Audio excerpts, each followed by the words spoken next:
Well, good afternoon from Two Happy Children Farm. I'm back in my sweet corn field, and we got a tale of two fields here I wanted to go over with you. If you remember, a few weeks ago I had done some work on the planter, and I was out in this area and I showed you what the trench looked like, and we were digging it up and things looked good.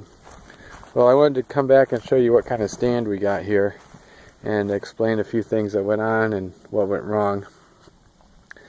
It was 100 degrees for about 10 days after this went in, and what I found out was I was making a good trench, and this row, for example, got the seed really got embedded in the mud, and this row the moisture might not have been there, it might have been a little deeper.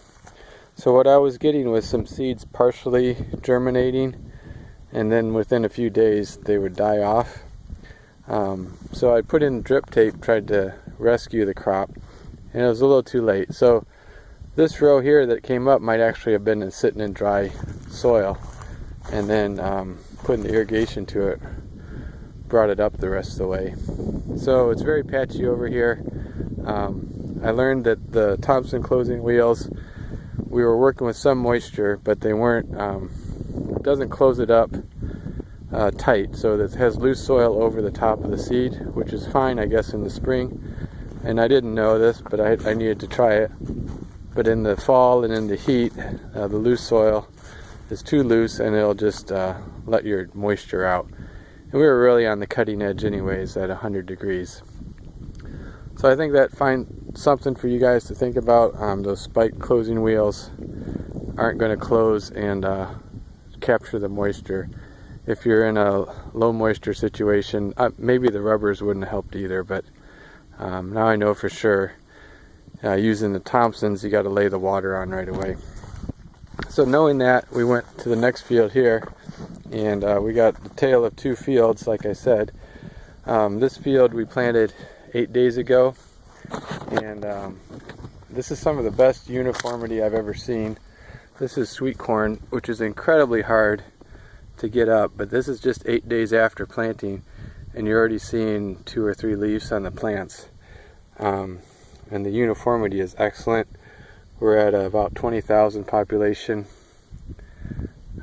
So when I planted this field, we had the rain shut off for about 15 days.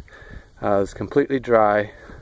The Thompsons did a really excellent job of shattering the soil, so I almost didn't find any sidewall at all, and there was almost no trench bottom either. So it was kind of unsettling not to find a trench where the seed was set in. It was literally just set into loose soil, but at this time it was all at the same depth with those seed firmers working correctly. So just look at that uniformity. And this time I learned my lessons, and we laid the drip tape on it the day after planting. We watered in the 3 inches of equivalent water, and then we moved the tape over to the other row and did the same thing. So they're a couple days apart from each other. But to get this kind of stand in this heat is just excellent. And then going forward this week, we got 3 inches of rain. So that's something interesting for the Thompson people out there. It'll completely shatter that sidewall for you, almost to the point where the seed is just laying there in completely loose soil, which is different than what I've been used to. But I thought, what the hell, I'll let it try it, see what happens. And apparently that seed firmer is just good enough to be holding that seed down, and it didn't dislodge it with these Thompson wheels. So they must not have been penetrating the full depth either, but just enough force to push in that dirt over the seed. So I know it's a lot of information, but this is a no-till sweet corn, and hopefully you can see those guys. Just incredible uniformity. The spacing is excellent, and you can even see it on the row. It's just been 8 days since we planted.